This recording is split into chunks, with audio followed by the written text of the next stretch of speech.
Coming up on the Shield, resident assistants and students teamed up to put on the first Tunnel of Oppression. And the first Crusader Chase was held this weekend. We're approaching April, but unfortunately we're only having temperatures in the mid to upper 40s. Find out later on if we're going to actually break this trend and see if we can actually get some more spring-like weather coming up later on tonight.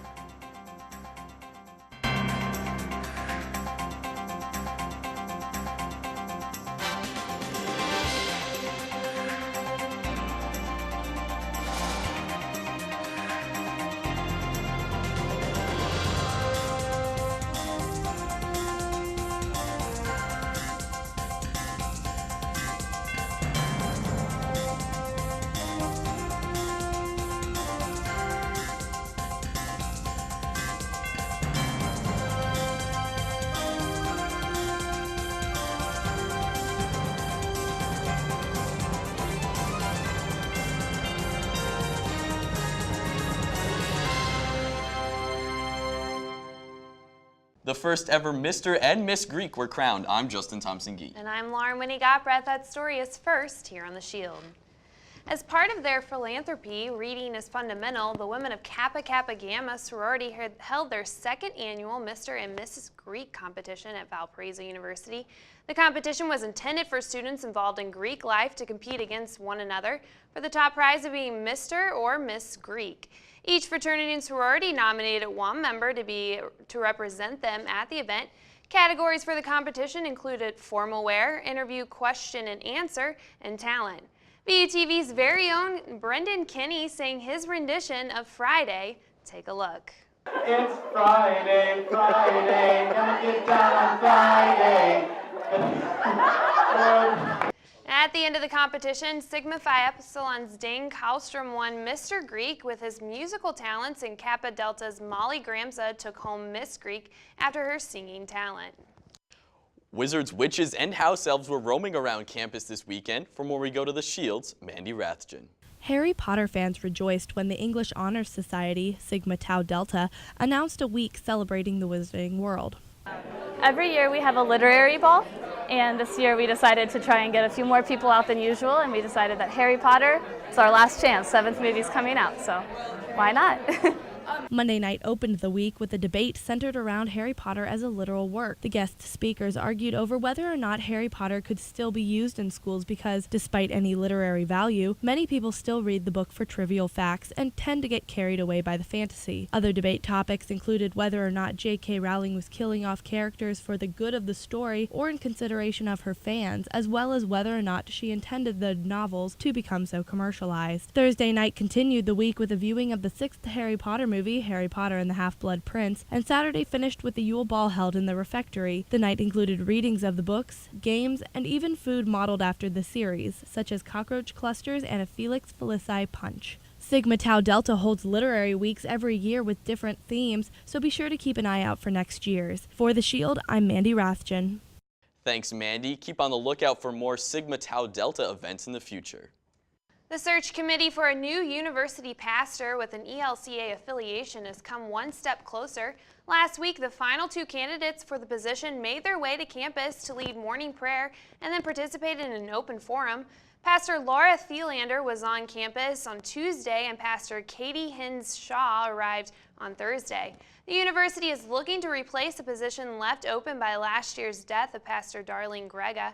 Since the university is not directly affiliated with either the ELCA or the LCMS, they are looking to have one pastor with each affiliation take over the chapel responsibilities. Well, it may not be the amazing race, but Valpo students were racing across campus last Saturday. The Shield's Thomas Patrick has more. You may have seen on Saturday several groups of students running about campus as if they were being chased.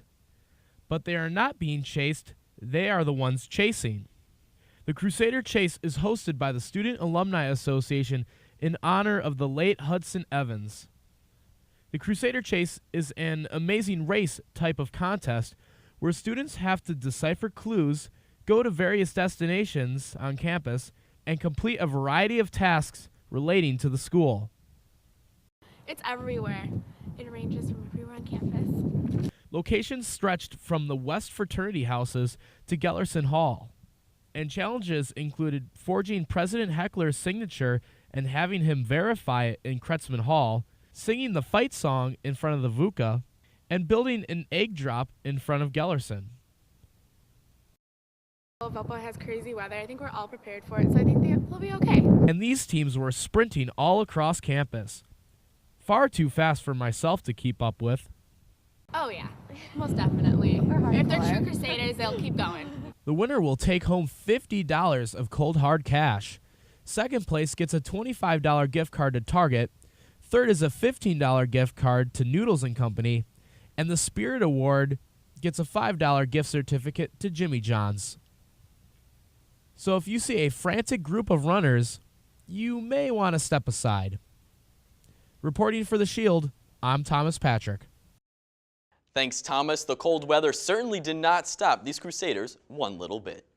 A Macedonian dinner was held this past weekend. The dinner had a unique combination of dinner, culture, and dance for all in attendance to enjoy. For more, we go to The Shield's Jale Shadrabi. The Valparaiso community celebrated the culture of Macedonia on Saturday night in the Union Ballroom. Passed down from generation to generation, folklore dance is learned by young people around the country, learning the Macedonian songs and traditions. The dance group Kitka is comprised of young Macedonians from northwest Indiana. This night was celebrated with a feast of traditional Macedonian food and homemade desserts prepared by women from the local community. President Mark Heckler and his wife Veronica were in attendance, along with other special guests. The chief of staff for the mayor of Crown Point of Indiana spoke of the importance of the Macedonian community. But our community is special because of the contributions and the people that are in it.